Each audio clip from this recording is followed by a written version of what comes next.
So welcome everyone to WordPress Accessibility Meetup from Conference to Industry Association with Bree Norton, Ricky Onsman, and Amanda Mace. And I have a few announcements today.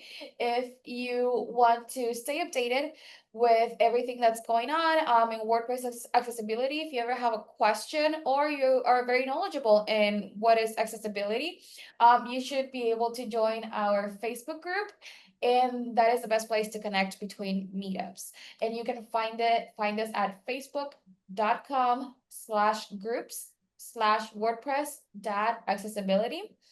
You can also find upcoming events and past recordings in one place. So yes, this meetup is being recorded and it's gonna be up in about 2 weeks time because it takes us a while to get a corrected transcript. And you can always find all of our meetups at equalizedigital.com/meetup. You can also join our email list to get news and event announcements. We send an email every Thursday with a recap of news around web accessibility. And we do send reminders for all of our meetup events.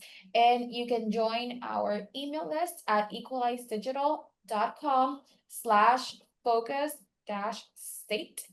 You can also tune in to the audio version of the meetups.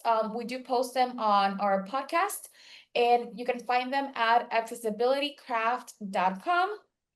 We are seeking for additional sponsors for Meetup to cover the cost for ASL interpretation or for upcoming meetups with live captioning.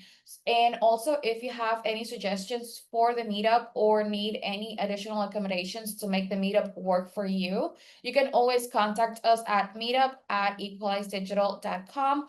And that goes to both me and Amber. Amber is usually here doing the announcements. But today is me, but the email does go to both of us and we will get a reply for you. And who are we? We are the organizers of Meetup Equalize Digital.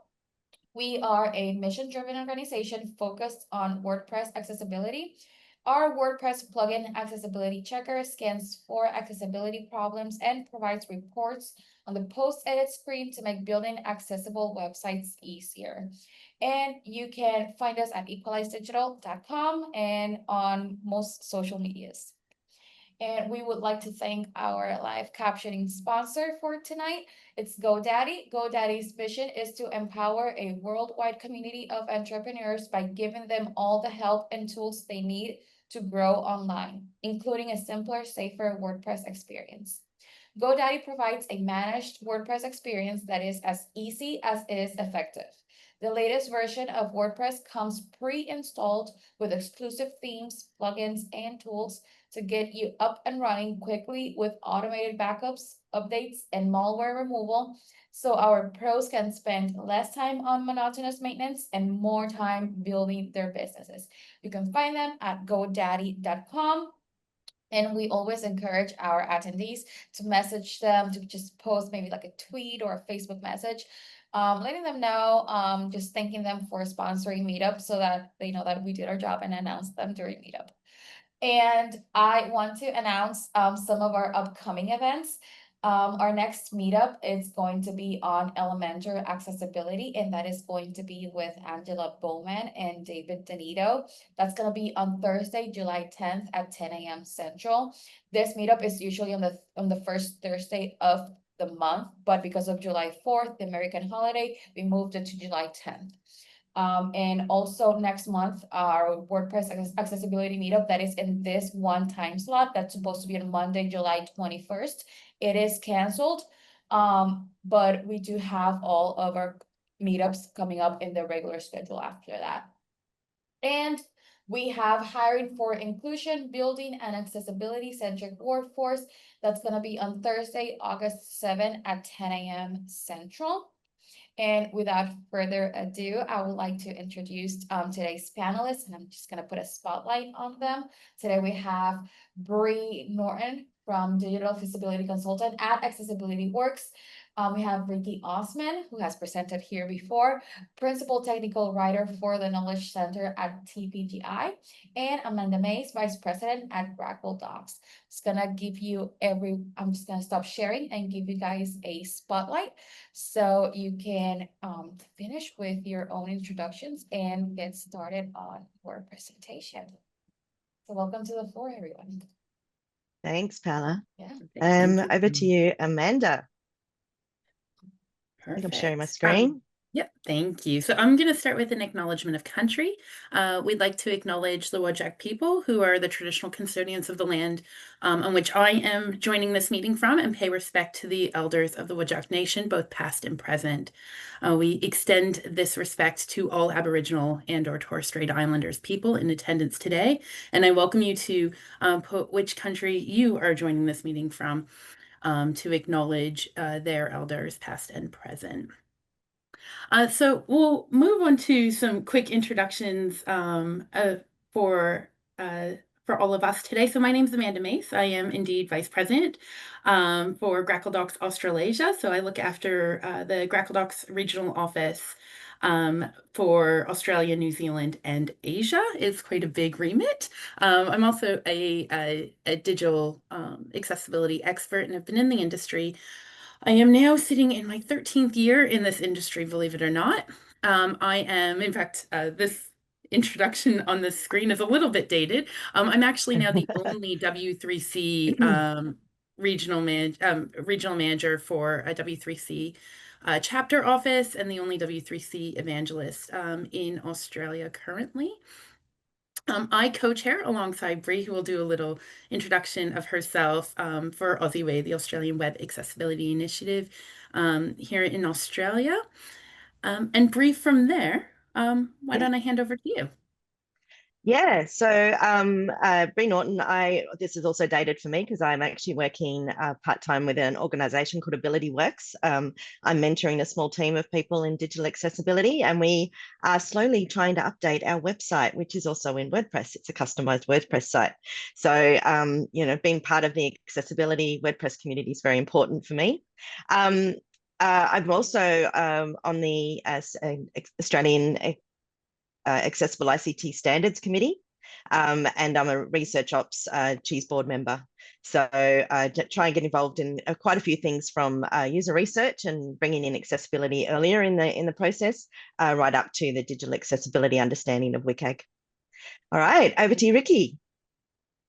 Hello all, my name is Ricky Onsman. As you've seen, I'm the Principal Technical Writer at TPGI, which is a US-based global digital accessibility consultancy, where what I do is I write rules and guidance for our internal engineers and our clients on how to conform with WCAG and how to comply with all the other accessibility standards that are out there around the world. The reason I'm here is that I've been a long-term attendee of OzeWai, the conference. I think I went to my first one in 2010.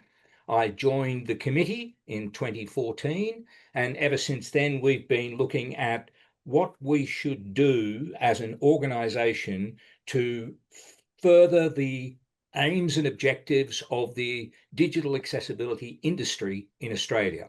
And that's taken a lot of discussion over a lot of times. Some of the things that have changed over time have been due to external circumstances like COVID, but it's also been due to us internally trying to find a new path on how we do what we do. And just to explain, as Amanda said, OzeWai stands for the Australian Web Accessibility Initiative. When I first started attending OzeWai conferences, it was actually the Australian Web Adaptability Initiative, which has a slightly different connotation. But we changed the name to bring it more into line with the W3C's Web Accessibility Initiative. So we consider ourselves in some ways the Australian arm of W3C's Web Accessibility Initiative. And the conference, from the time that I started attending it, was very much a gathering of all people who were interested in digital accessibility in Australia. It had its huge advantage, as all conferences do, was that it drew people from across the country to all gather together once a year to listen to presentations and talks from people in Australia and people we brought in from overseas on how to increase awareness and implementation of digital accessibility in Australia. In that time, we achieved a lot of things that I don't think anybody could have achieved otherwise. And it's important to note that one of the big factors for us is just simply the size of the country that we're in. The three people you have on the screen here today, we're spread across a very large country. I don't know how many thousands of miles away Amanda is from me. She's on the West Coast, I'm on the East Coast, but it's a lot. It's something like a 4 or 5 hour flight from Perth to Sydney.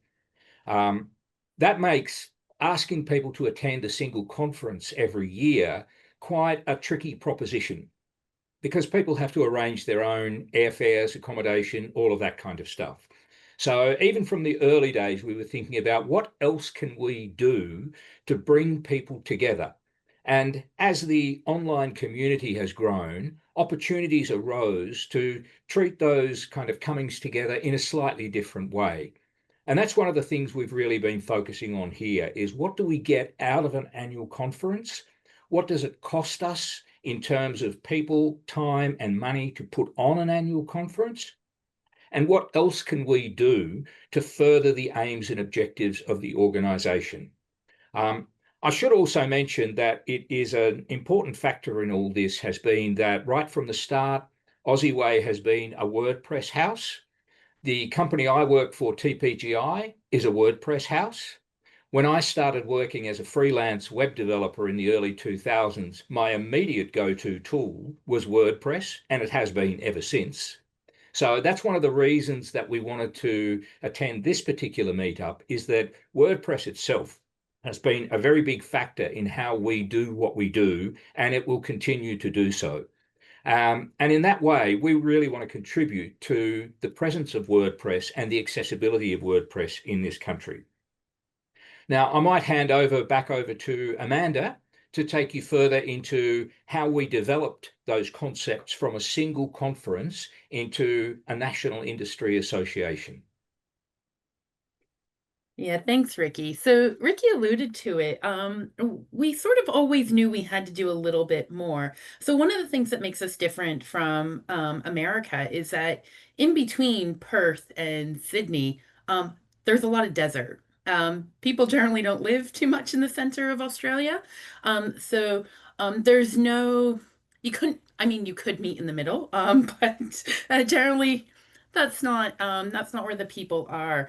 So we always knew we had to do a little bit more. And as many people realized, COVID, with all of the awfulness that was COVID, some opportunities came along, and COVID gave us a bit of an opportunity to put some of the research. And I'm actually going to get Bree to talk about some of the research that we put into what the change would be and what would it look like? What were our members at OzeWai wanting and needing? So we all really appreciated and needed. In fact, Bree likes to call it group therapy when we all get together. We all needed to get together. We wanted that element, but we knew that we had to change something, particularly during COVID when we couldn't physically be together. I know it was different all over the world, but here in Australia, we were particularly locked down. Western Australia, where I live, shut itself and its doors to the rest of the country and the rest of the world. We were quite literally locked in our state, unable to travel. And it protected us quite a bit, actually, as a state here in Western Australia. But it meant that we were separated from friends, from family, and of course, from those networking opportunities. So, Bree, I think it'd be appropriate for you to talk about some of the research that went into what kind of changes we needed and how we made those changes happen. Yeah, so I also have a link of a summary of that research I'll share in a moment from our AGM in 2022. But yeah, one of the things I picked up the organising of the conference, the annual conference in 2015, and brought it to Canberra from Melbourne.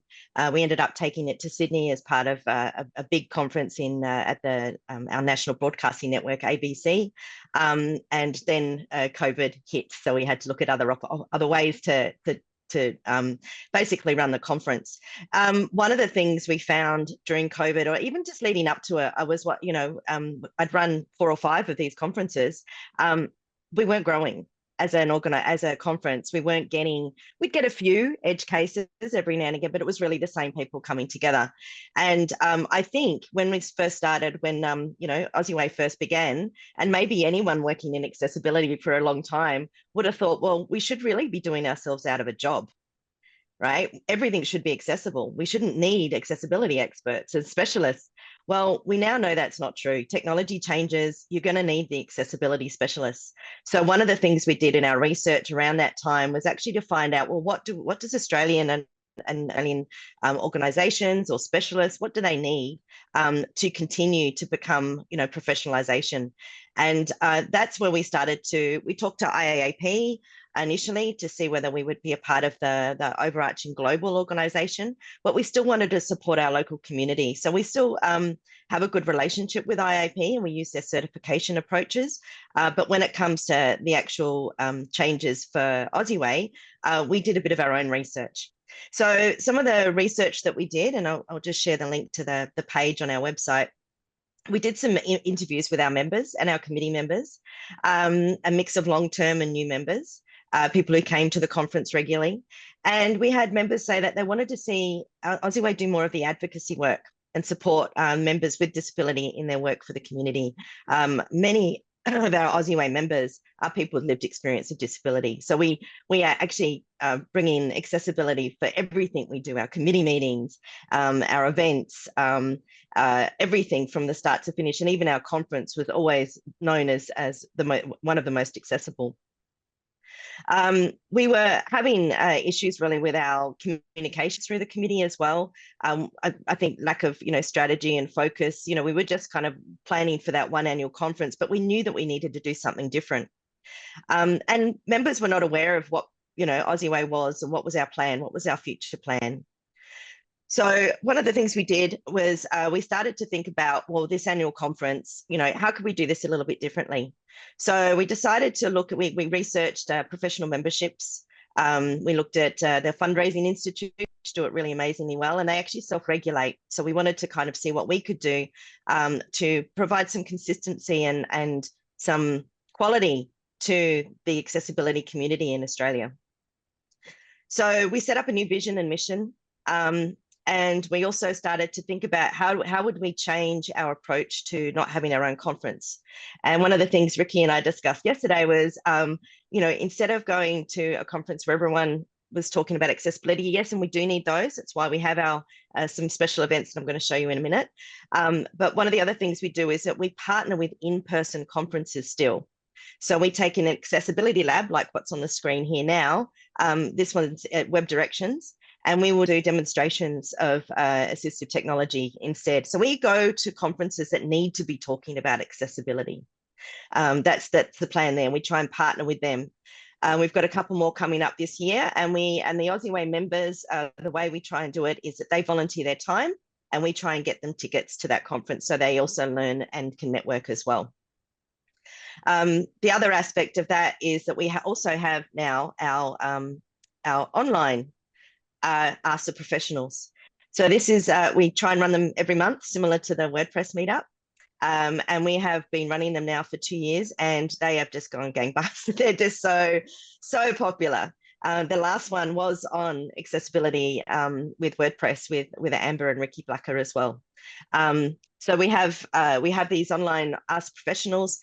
We have a survey when you log in, and they are recorded and put up on YouTube for free. But we would also like to hear what topics. So even through the WordPress community, we want to hear what topics that you'd like to hear. We have an amazing collection of networking with specialists across the world that we can bring in to some of these Ask the Professionals as well. But that's pretty much it. So we changed our approach to membership. We have a very small associate or advocacy membership cost, which is $50 a year. If anyone joins right now in June, you get the whole of next year free.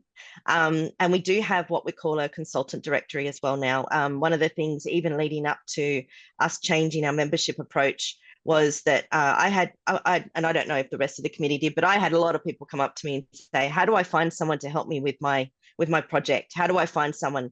And we needed to be impartial and careful about how we provided that advice, because we wanted to make sure that the quality and consistency was there. So we developed this consultancy directory. Anyone that joins as a member for OzeWai does agree to a code of ethics, and they join whatever consultancy tier suits them. But the consultant directory is now being listed on our Australian Human Rights Commission guidelines for finding an accessibility specialist in Australia, which we're really, really proud of. And I'm going to now pass it over to Amanda, because our advocacy, we have some specific projects that we are working on.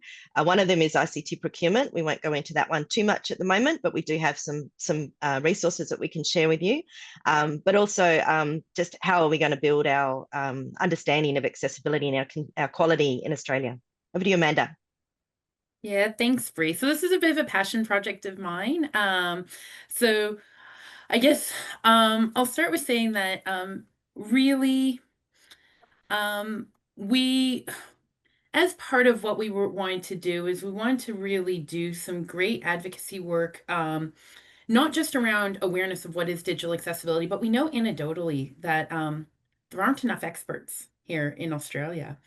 So we went about, and kind of the background to this really is that I went to a breakout session at the technical plenary AC meetings for W3C, which are an annual get together of W3C membership. And I sat in on a session by David Fazio, who is the founder of Helix Opportunity, and a colleague of mine in several W3C working groups. He's a great friend, and he had been talking about some success he had had around developing an apprenticeship model for the Department of Labor in California around digital accessibility developers. And I was really fascinated by this because I thought this is the type of work that OzeWai should be doing. Maybe not around accessibility specialists in development, but really about just building up the industry itself. And so it's probably not very surprising that when I sat in on this meeting, I went, this is something that we need to think about from an OzeWai perspective, and could we facilitate this? So once we kind of made the connection between this purpose of OzeWai outside of a conference now, and the benefits, I guess, for the industry as a whole inside Australia, not just obviously the accessibility industry, but looking beyond it, digital teams, more organizations and companies are bringing in accessibility specialists.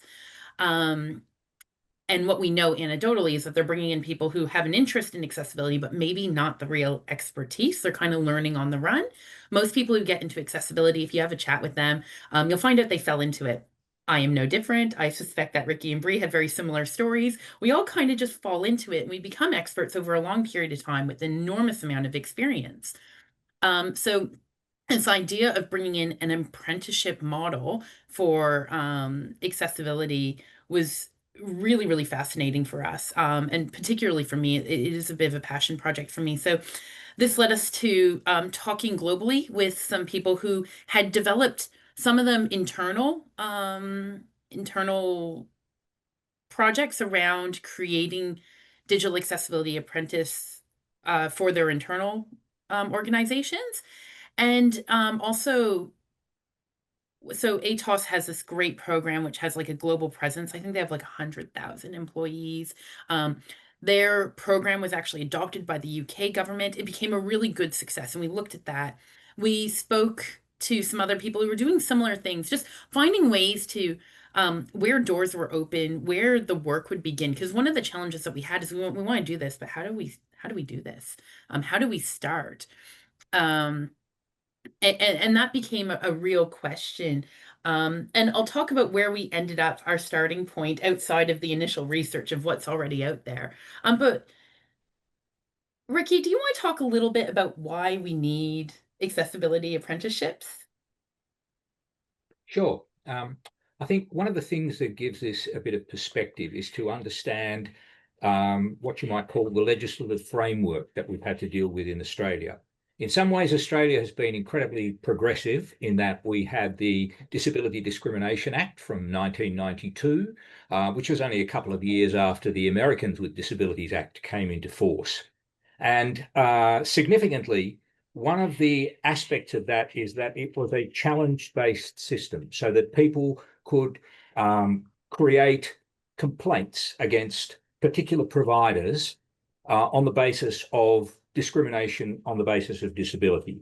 And there was a very famous one at the Sydney Olympics in year 2000 when Bruce Maguire lodged a complaint with the Human Rights Commission that as a blind user, he was unable to purchase tickets to events to the Sydney Olympics. That was successful. The Sydney Olympic organising committee had to pay him a fine. And since then, nothing has happened. There has not been a single successful complaint in the Human Rights Commission on the basis of failing the Disability Discrimination Act. One of the things that has influenced that, and this is the same with a lot of countries around the world, particularly the US, is that there are several levels of government and they all approach things in a different way. So you have a federal government, you have state governments, you have local governments, and you have statutory authorities that exercise their control. In governments change over time. At one stage, we had a very progressive government that said all government services must be accessible to people with disabilities by the year 2014. That government lost office before that deadline arrived, and the following government came in and said, we'll put that on the back burner. So approaching it sheerly on a legislative basis doesn't achieve a great deal. One of the things that occurred to us was to approach it more on an agency basis. And most state governments in Australia now have one or other agency that focuses on a digital strategy. There is an inevitable awareness that a lot of people use digital services to access all kinds of things, medical, legal, financial services, and those things have to be accessible. But the question then is, how do you actually implement that? And we've been working with the various offices on digital strategy, but we wanted to find something that was more practical as well. And so what we came up with was the concept of promoting accessibility apprenticeships, whereby accessibility is baked into a part of anybody's job, in theory, but particularly working at things like government level, within the education system, within all kinds of systems where people have a traineeship of one sort or another. And what we want to do is both make awareness of digital accessibility stronger in those traineeships, but also provide direct support to them, a kind of a mentoring arrangement, if necessary, providing resources to make that a reality. So that's where our accessibility apprenticeships approach tried to come up with a more practical thing than just coming up with ideas, but actually finding ways to implement those ideas. And I might hand over to Bree to continue that. Yeah, thanks, Ricky. And I've shared a few links in the chat to kind of where we've come over the last couple of years. We have just gone through another election, so we are preparing another letter, getting support for that letter for the digital accessibility apprenticeship. That's the plan to go forward, but also we're working with an organisation called FSO, the Future Skills Organisation. They're doing a lot of research into the digital accessibility capability gaps in Australia, and whereas digital accessibility is seen as a large gap. So a lot of that research will help support us in what happens, as well as the Human Rights Commission's guidelines that are saying that you need to kind of meet those requirements when you're procuring something as well as building. So what we're seeing is that, you know, people are going to universities or even school, you know, starting in high school or, you know, primary school, they're creating PowerPoints that are inaccessible. We need to get accessibility bedded in from the start in our schools in Australia. And we also need to make sure that those that are actually building those products and services, especially at the university level, are actually taught about digital accessibility skills and the training that they need. And an apprenticeship is one of those approaches, because then it could be people that are having work at the same time. So yeah, that's the current state of the project. And that's just one of our projects with OzeWai.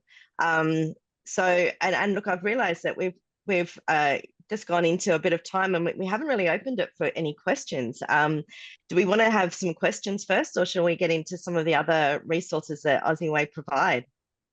And maybe some details about our Ask the Professionals coming up. Does anyone have any questions? I haven't seen any questions in the Q&A box, so if anyone would have any questions right now, that would be the perfect time to put them in.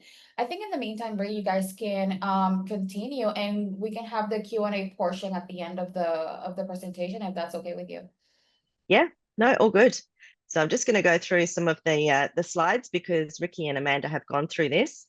So yeah, through we did a survey and gap analysis of interviews of the accessibility workforce. We've received some feedback for that, and that went to the Future Skills Organisation. This was the survey that we did at one of the conferences to try and get people to do it. So that's been shared, and yeah, so that's a little bit more about OzeWai, but we do have some amazing resources as well. We've been working on accessible ICT procurement. So we have what's called a product accessibility list. And please, if you want to ask about things that are accessible, I'm just going to put that link in the chat as well. You'd like to be involved in some of our projects, please feel free to reach out to OzeWai. We take membership from anywhere. We're not shy. And our newsletter obviously is actually read globally and shared globally as well. We have, and that's from, over 20 years of running the conference. We've built up quite a network, and we're nearly coming up to 1,000 subscribers on for our newsletter. So feel free to join that. Is there anything else that you'd like to talk through, Amanda and Ricky, about OzeWai? Two things really popped into my head. One is we still are gathering evidence for the apprenticeship, to make the case for this apprenticeship. As Bree alluded to, we've been in contact with politicians, particularly federal. From a state perspective, we have a lot of engagement, particularly in Queensland right now, and New South Wales. So we do have people from a political point of view with some I guess some push to make this all happen, but we continue to gather evidence for the need, not just here in Australia, but globally. If you know of some evidence where this has either been successful or there's that real need, I think that the truth is, and even in America, where there's obviously a much bigger population, the need for expertise in accessibility is really important. One of the things that we want to avoid is people saying they're accessibility experts without any sort of formal training or understanding of accessibility, or the experience that is really needed. Standards are complicated, and they're kind of meant to be. Technical specifications are meant to be complicated because they're for technical people, and being able to break that down in a way that helps everyone do their job more accessibly is really important. The other thing that I think is really important to point out is the PAL project that you kind of really briefly touched on, Brie, because I think that's a really important project that we've been working on. So the PAL project itself is really a way of understanding that third-party software that you're using to plug in or you're using to do things as part of your everyday work. How accessible is it? Now, it's not a full audit of a particular product, but what it does do is we've got a group of volunteers who are going in, looking at, say, an Atlassian. Let's use Jira as an example, and saying, do they have an ACR? What are they doing around accessibility? We know Atlassian actually is quite proactive in terms of a broader accessibility for the company itself, but how good is Jira from an accessibility point of view? So you can make a better, more informed decision. This is part of our procurement work that Bree works really closely with. And I think we're always looking for volunteers. So if you're interested in having a look at some products and seeing how accessible they are and being able to help advise others, we've got a bit of a table that runs in our PAL to give people an indication of where that product might be in its accessibility journey. And I think that's actually a really important thing, because there isn't a centralized place in general where you can just go, yep, that's good. You're kind of trusting the companies to tell you if that product's accessible. And I think this provides another pathway for us to keep OzeWai members really informed and help them make better procurement decisions. As we all know, when we're going to get new products in, one of the things that can be really challenging is understanding how accessible that product is before we bring it in. And oftentimes what we end up finding out is if you're lucky enough to be working with a TPGI or a Grackle Docs who do audits, you get that report back and suddenly you realize that that third-party product that you have been utilizing is actually terrible for accessibility, and you've already committed to a 5-year contract. So being able to have a bit of a more informed decision, particularly for your procurement team, is actually really important. So I think it's worth pointing that out. And I can see now, Bree, that you've added that link to the webinar chat. It's worth checking that out. We need more volunteers. We need more products on there. We need to grow that list. I think it's a really important part of the work that we're doing. Ricky, do you want Amanda, to if I could just... Yeah, go ahead. I was just going to mention too that I work for a company in Melbourne who is going through their systems separately. They have their WordPress site. They're trying to get their WordPress site more accessible. It's a slow journey because it's a customized site. So we're doing the pieces, and they've got a small budget. So understand what that's like for a lot of people here when you're working with your clients. But you might be asked to, oh, I want to use this tool, I want to use that tool, and you want to know a little bit more about, how that software or that tool that your clients are asking to use is that accessible. So in some ways, you're not just doing your WordPress site. You might be kind of that technology person that people come to about other tools that they're using, or you need to integrate it in some way. That's where the power can come in as well. And also, I think just to add in that OzeWai is here for those that those professionals or those that are asked to do accessibility, especially in small organizations that do have WordPress sites, or even medium or large. Some of them larger ones do. And I think we're here for those people that are on their own, that need that support network, and they need to understand what training they need, how they can do mentoring. We're looking at doing some mentoring through OzeWai as well. So it's just something that trying to think about as part of this is the WordPress Meetup community. Organizations like OzeWai can help support you in your own roles as well. And Ricky, you must have that, in seeing that a few times as you were working on WordPress sites for clients, right? Sure, for sure. Yeah. One of the things that I think is important to note as well in the evolution of OzeWai, apart from the various advocacy-focused projects that we're running, is just the general concept of information sharing. And that is, when you think back to the concept of the annual conference, that was actually one of the most important functions of the conference, that had brought people together in a room to be able to not only share learnings from presenters in presentations, but also just to network, see how you're going, share information. So if we were going to do away with the notion of a single in-person, face-to-face national conference, how were we going to reproduce those kind of functions? So what we've done is a number of things, and a few of them have been mentioned so far. Our newsletter is a very important one. That in itself has evolved over time. Initially, the OzeWai newsletter was about what's happening at OzeWai, and that was very important in itself, but it was very inward looking. And since then, we've kind of evolved it into a more outward looking newsletter. So it's a monthly email newsletter that tells you not only what's happening within OzeWai, projects we've got going, which is important, but also what else is happening in the industry, both nationally and internationally. What kind of events are there that you could be going to and proselytizing accessibility? What kind of jobs are available in the industry within Australia? What kind of social media is there to carry the messages? And that's become very popular, both as just as a means of transmitting information, but also people have started sending us information for inclusion in the newsletter. So we've become a kind of a crux point for the exchange of information. In the same way, Australia, because of the way it's got isolated cities a long way apart from each other, tend to have gatherings of people on a city basis, meetups. They're face-to-face, online, various different formats. We're now looking at what if we had an online national meetup that brought people from all of those meetups together to continue that kind of exchange of information. There's probably no other agency in the country that would be willing or able to take on that kind of function, but we see it as something that might be something we could do to ensure that people, even from isolated communities, can take part in meetups that focus on digital accessibility.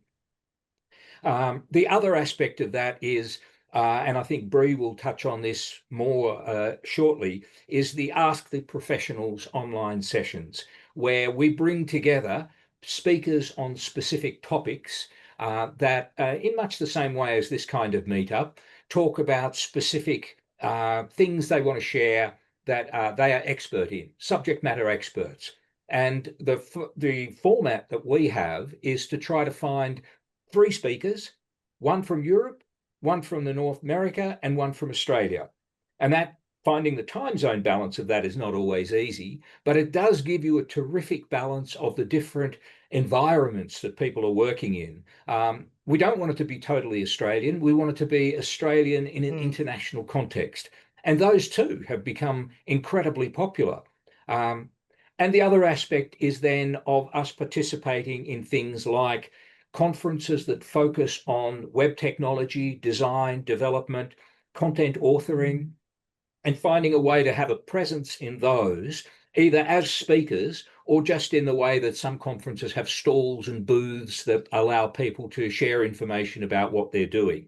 So we're trying to take a proactive role of sharing our information in contexts outside OzeWai. And that's a very important function as well. And that's frankly why we're participating in a WordPress accessibility meetup, because we see it as a way of sharing information on a topic that's common to all of us. Over to you, Bree. Yeah. So I guess too, one of the things by partnering with other conferences and asking for, our members to help assist with, networking. It's a way for them to network. We can organize a local meetup as part of that conference.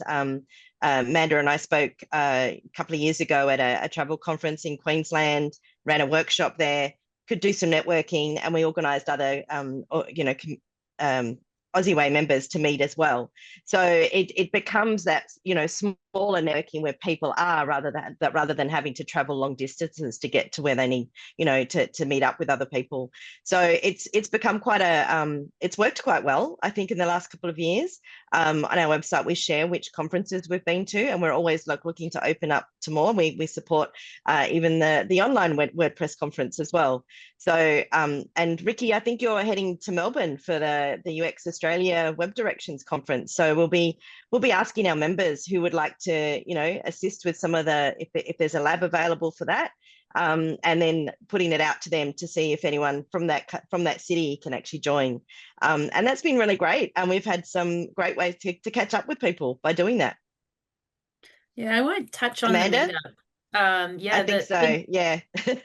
So the meetups it's really interesting because Australia is so big, and because these big capital cities are actually so far apart, and I am the furthest. So I live in Perth, Western Australia, which is the most isolated capital city in the world.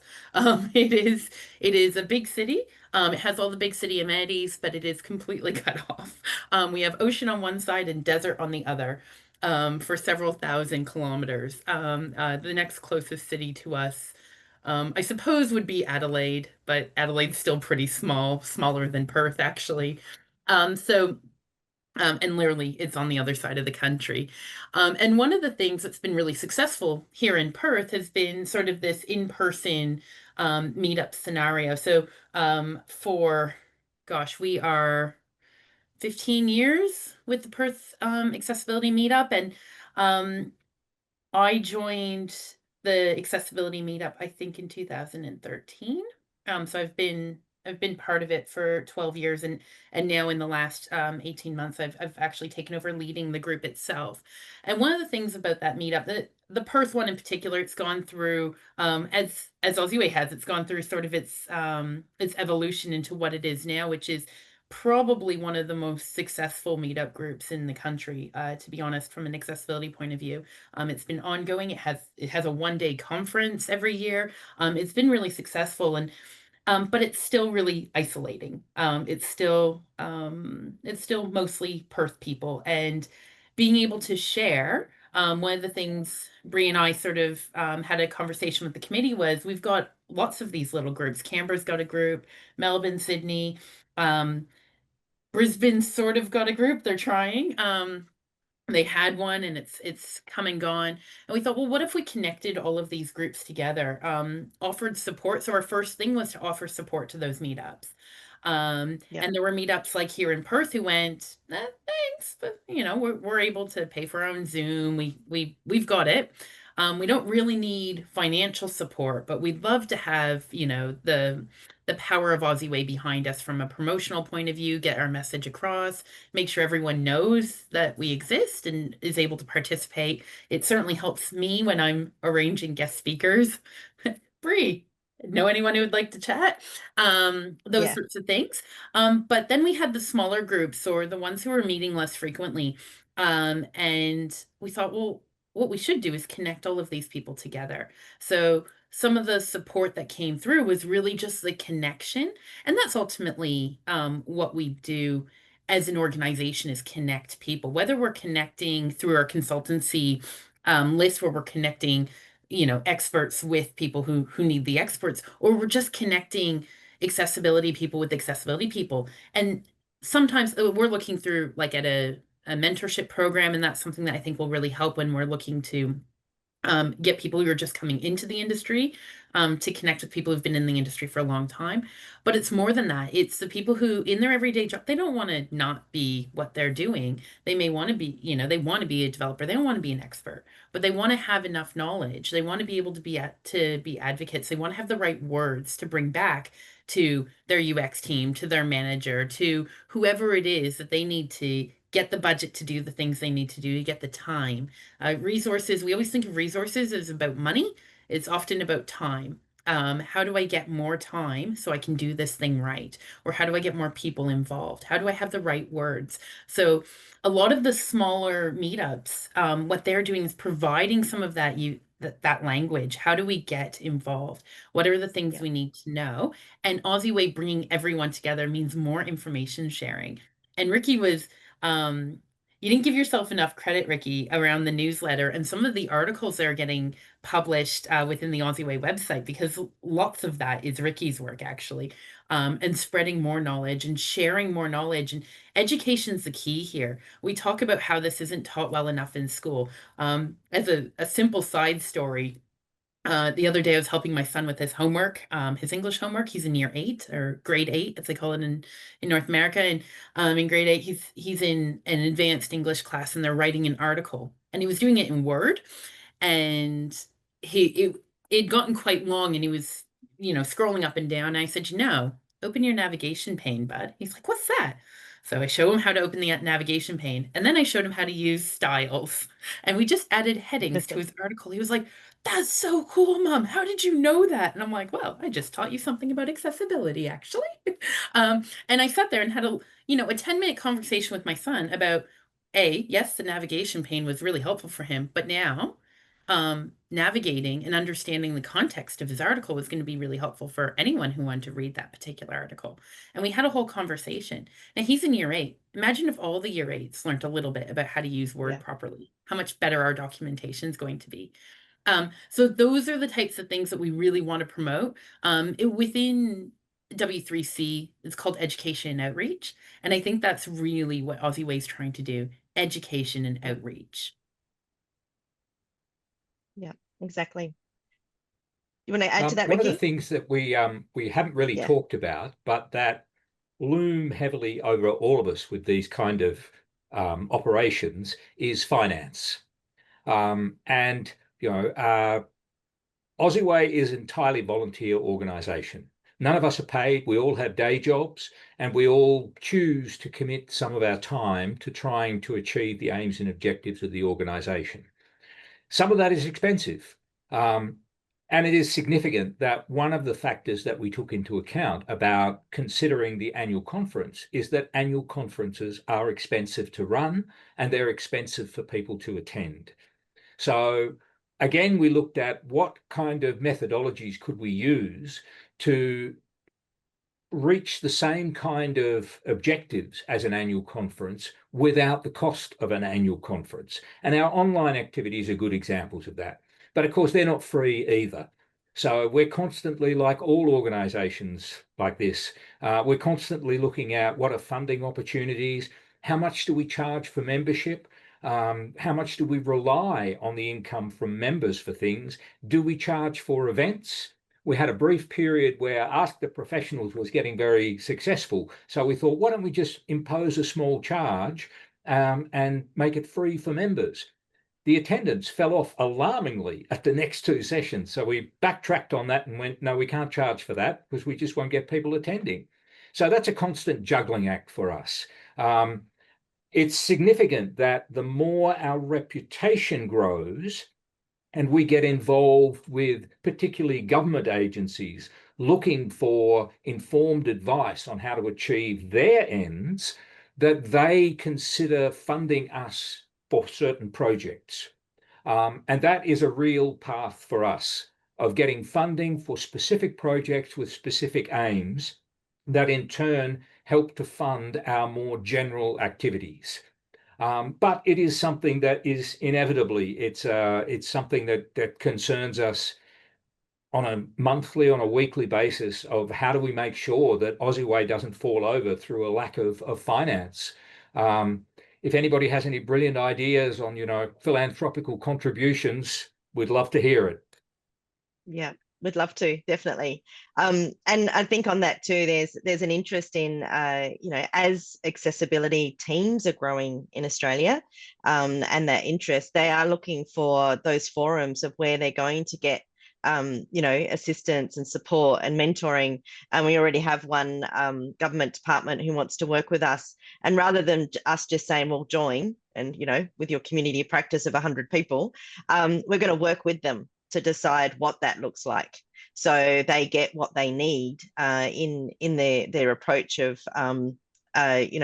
building up the accessibility expertise and education in a very large state organisation. So there's still a lot of work for us to do. Fortunately, we have a wonderful, strong committee at the moment. We are coming up to renewals, which is why we're doing a lot of this the talk about OzeWai. We'd love people to join and share with, that we have these events. And also just share if you know someone that we should be hearing about, any topics that we should be talking about, adding to our calendar of events. We'd love to hear that as well. And I think for the moment too, if you've got something that, what's something that you look for?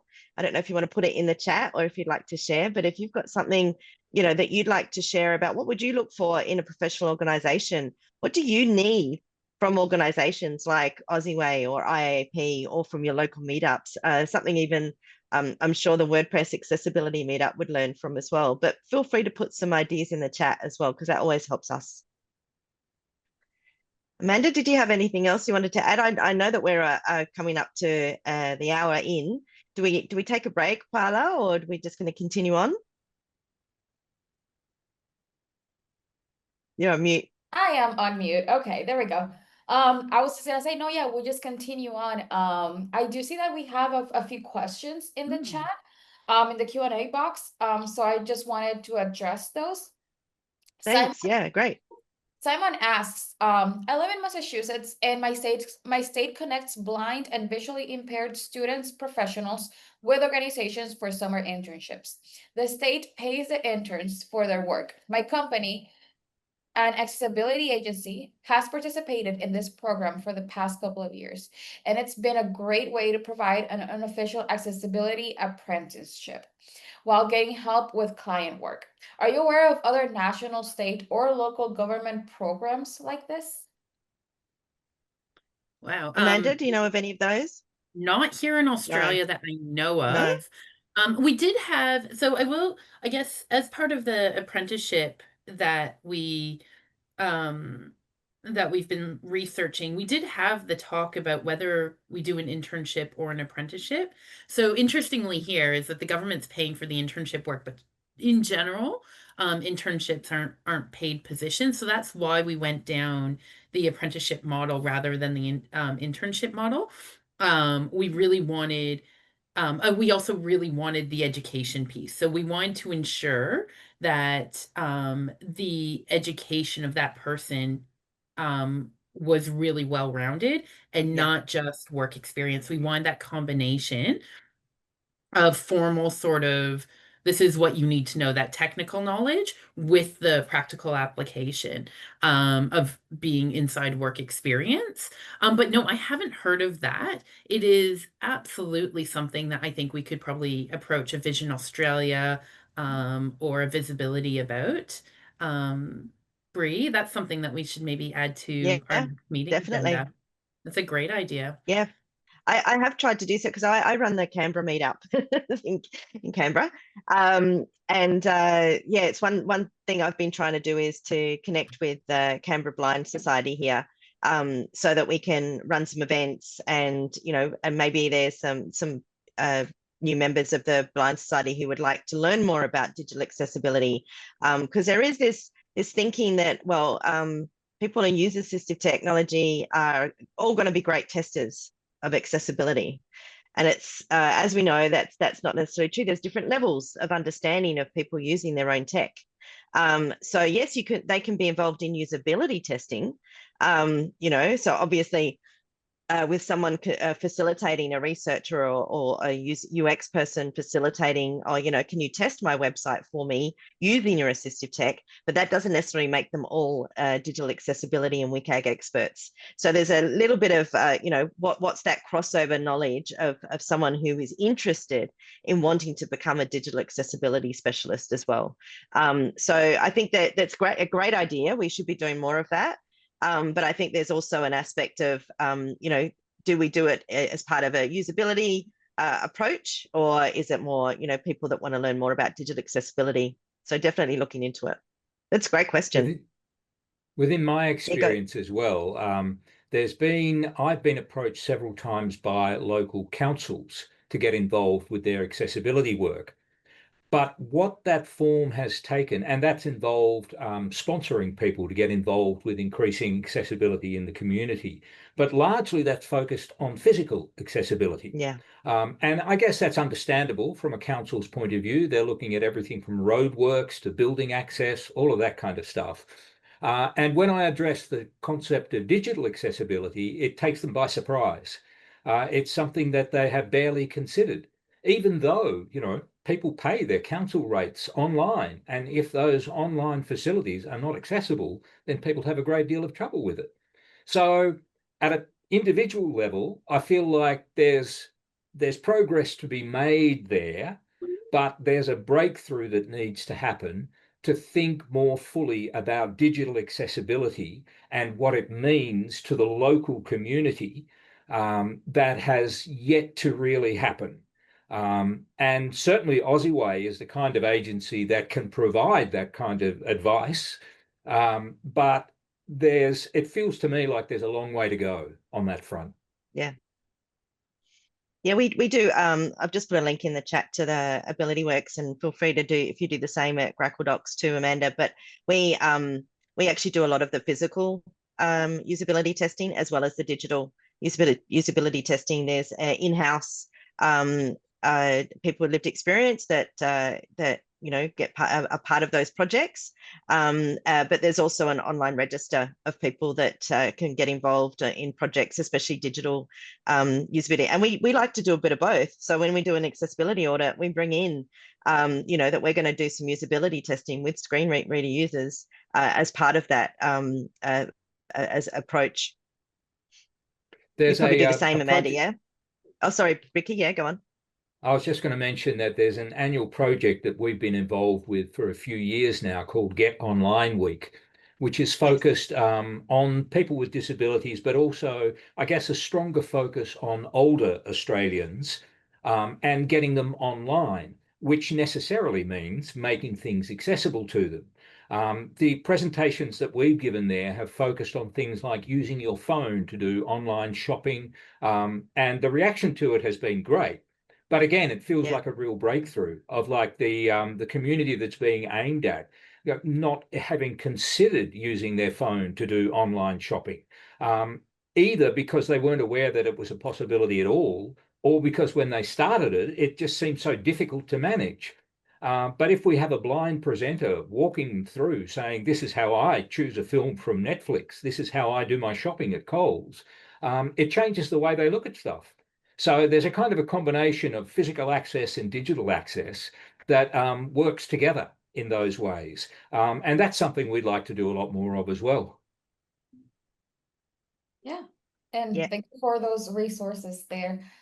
So going on to our next question, Samuel says, one common I have encountered and spoken with my UX dev peers in USA government works is that we often want to build out more maturity in accessibility work, in HCD maturity too, but are already limited on funds and time. So expert work is often outsourced to contractors that come and go. Do you have any advice on how we can better make the case for doing more of this work in-house? Yeah, absolutely. So I actually just ran a workshop in February across Australia and into New Zealand as well around essentially making a strategic case for resources, both time and money, and what that really looks like. And the first thing you have to do is take temperature of the room. What do you have now? What needs working? You can't prioritize things until you know what you have. So we often, in accessibility, the first thing lots of people do is do an audit. But they do an audit before they've done an audit of their digital footprint. First, you have to know a bit more, and you have to get the right people involved. It's really important that this doesn't always get stuck with the same people. There's levels in which to get accessibility really moving forward. And you're going to have the people who are managing everything, and those people are going to be from different areas. You're going to have the ones who are just doing the work individually, but what you can't get any of that done without upper management giving the tick. So you actually need to plan that out a bit. That's making a business case, and making a business case involves understanding the footprint in which you have, where doing a bit of a racy, understanding where everyone is, what they're responsible for, what they need to be informed about, so that you understand who you're going to next. You need to be able to, if I can't get this vendor to come along, how can I push that up so there's pressure coming from the right person? Those things are actually really important. So you actually have to build a bit of a business case sometimes. Now that depends, and depending on how you're approaching this, if it's for a specific project or it's an organizational thing. An organizational thing, I'd actually recommend, and this is something that lots of organizations do. Certainly, I suspect Ricky, TPGI does it, GrackleDocs does it. Not sure about AbilityWorks, but bring someone in who isn't in the weeds to take a better look from a strategic point of view Yeah. and start building out that plan. So strategically be able to look overall at your organization and go, here's your digital footprint. Here's how, and that should be done. And I imagine any organization worth their salt should be done hand in hand, because you know your organization best and you need to be able to talk to those people. But sometimes, and it's very true that when you have, as someone who's been in consultancy with accessibility for 13 odd years now, sometimes I go in and I say the exact same thing that person who's been advocating for accessibility has been saying Yeah. for 5 years. I'm saying the exact same thing. I may even be using the exact same words, but sometimes when it comes from someone outside, suddenly someone starts listening. The people who need to listen are listening. I'm not saying that's fair. It's not fair at all. But sometimes it helps to bring someone in. It also helps when you bring someone in who isn't part of the everyday workplace, business as usual, having someone to be able to look at a more overall approach, to come in and build a bit of a strategic plan around accessibility. I think one of the challenges we have in accessibility is we put out a lot of spot fires. As someone who has worked as a consultant for a long time doing this, when I get brought in or my team gets brought in for little projects, it's just spot fires. And you can't deal with the bigger issue, which is probably more of a systemic problem about how we're doing procurement or how we're building out things, or there's a bigger look to accessibility. And I actually do recommend, this is where you should outsource that sort of thing. Bring in an expert who can build out a strategic plan that looks at everything as a whole and gets upper management.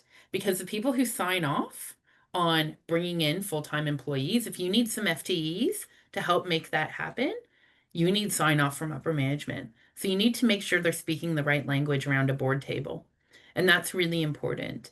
You can all agree in middle management, you can all agree with your colleagues around what you need to do or how you need to do it. But if you're not allotted the time or the resources or the employees to do it, or the funds to do it, then you're not going to get very far. So it's really important that you have the right person who's able to sit around the board table to say, here's the real ROI, here's the real risk, especially in America. Here's the risk that you're at. Here in Australia, as Ricky already pointed out, the likelihood of getting sued is pretty low here. And you often, and I don't recommend ever going in with a stick, but the truth is that this is part of a risk assessment. So bring someone in who can talk to the right people in the right language. I wish everyone did accessibility because it's the right thing to do. And to be fair, I haven't met anyone, not a CEO has been malicious. They either haven't known any better, they haven't realized, they haven't been empowered to understand the impact. But sometimes risk assessment is your best way in. So understanding who the right person is to bring into your organization to make those conversations happen is actually significantly important. I'd agree with Can I that add to that too, 100%. Yeah. TPGI very much works on that basis as well. We embed our engineers with our clients, and their aim is to achieve the business aims of our clients in an accessible way. No one goes in with, we are the enforcers, you now have to do what we say. It's about practically, how can we achieve our business aims in an accessible way? And the business directory that OzeWai has built is part of that as well, because how do you find people who can be brought into an organisation in order to provide that expert advice? And in Australia, there isn't a central repository of that information outside of OzeWai. So that's part of why we're trying to build a business directory, that when people who are looking for expertise in digital accessibility can come to our website, look through who does what in what areas, and find people to connect to bring into their organisation. Yeah, and I also want to add, just from the other point of view too, that you might feel like you're alone. Find your allies in your organization. Find out what is something that would align to that risk assessment. So whether you have some kind of charter or a policy that says that you will be inclusive, organizations tend to have HR policies about how people are treated. There might be an employee reference group, a disability reference group. Align yourself with them and talk to them, because they're not only are they the supporters that want to be working in an inclusive workplace and want everything to be accessible, they'll be your backup. They'll be your allies as well. And start doing things like brown bag lunches with them, or with outside organizations. Invite them to come in and do a demonstration with your leaders or with your managers, to kind of say, look, they're using our website and they're getting stuck here. Or they can't apply on the recruitment because the recruitment form's not accessible.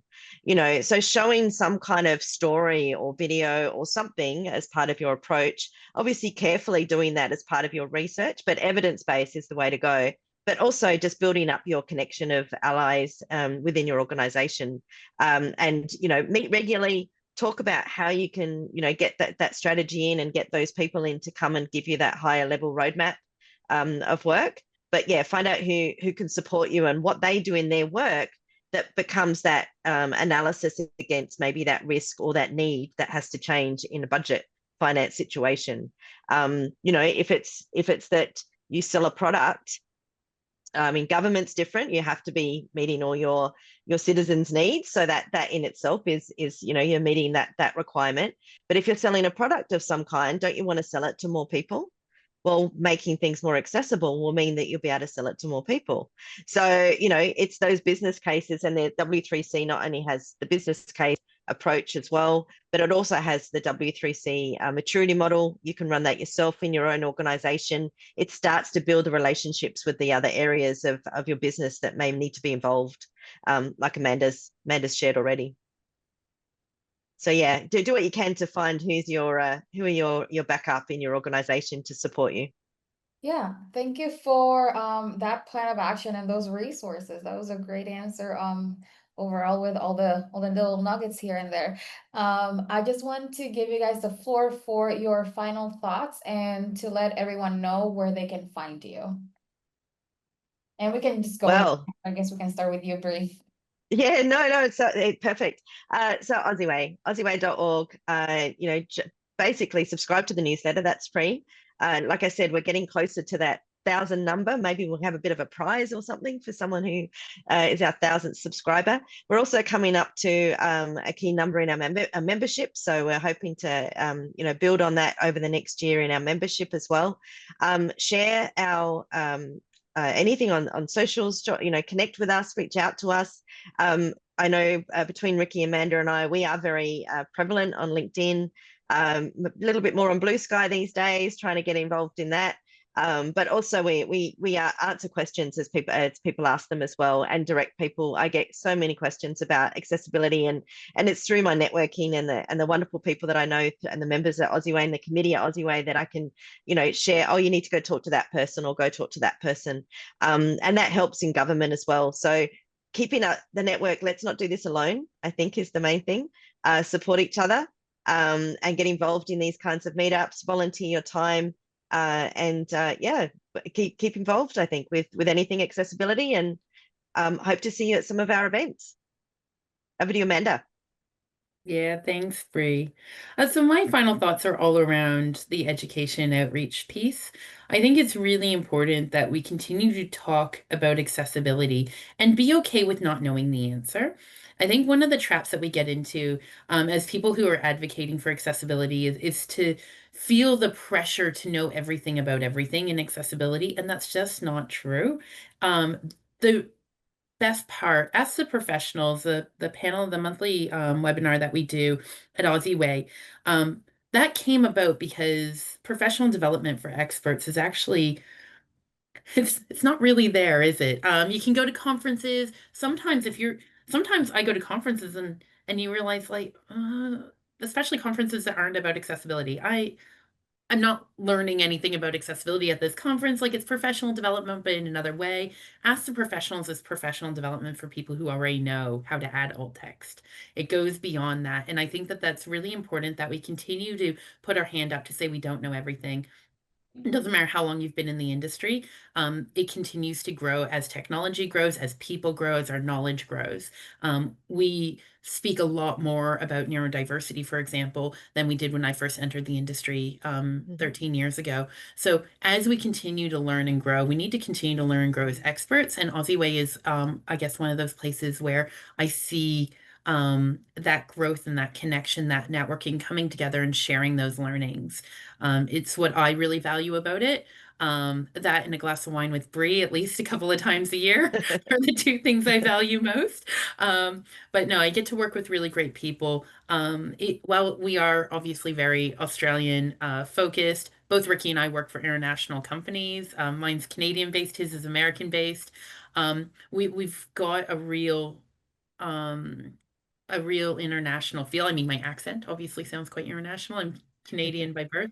Coincidence, I work for a Canadian company. I have been in Australia for a really long time now, but these are the types of things that we need to do. It is a global movement, accessibility, and it's one that will continue to evolve, and OzeWai is looking to be at the very head of that involvement. Ricky? Yeah, well, my final thought is really an extension of that. I mean, we've taken time to kind of build ourselves up as a national organization. And it's really been trying to focus on things that affect the industry in this country. But you can't be isolationist about that. You have to look at yourself in a global perspective. And part of our immediate aims in the next couple of years is to extend our connections with similar organizations elsewhere in the world. Mind you, I have to say there aren't many that really focus on that. I mean, there are international organizations like IAAP, but we'd really like to connect with other national focused organizations to build those international connections because it is a global perspective and we do have global aims. So yeah, we really want to connect with other organizations that are doing the same kind of thing that can learn from us, but that can also teach us about how we can achieve the aims that we have. And I'd also like to give a shout out to GoDaddy for their sponsorship of the captions for this. It's absolutely fantastic. Go and shout them out on social media. Yeah. Thank you Thanks. so much. Thanks, Paola, as well. Yeah, thank you so much, Brie, Amanda, Ricky. Thank you so much for all the knowledge that you guys gave us today. And we'll see everyone at our next meetup. So have a great morning or a great night. Yeah. And Bye. connect Thanks, with us on everyone. LinkedIn. Bye. Maybe some of your questions we can answer there as well. Thank you, everyone. Yeah, thank you. Great. Excellent.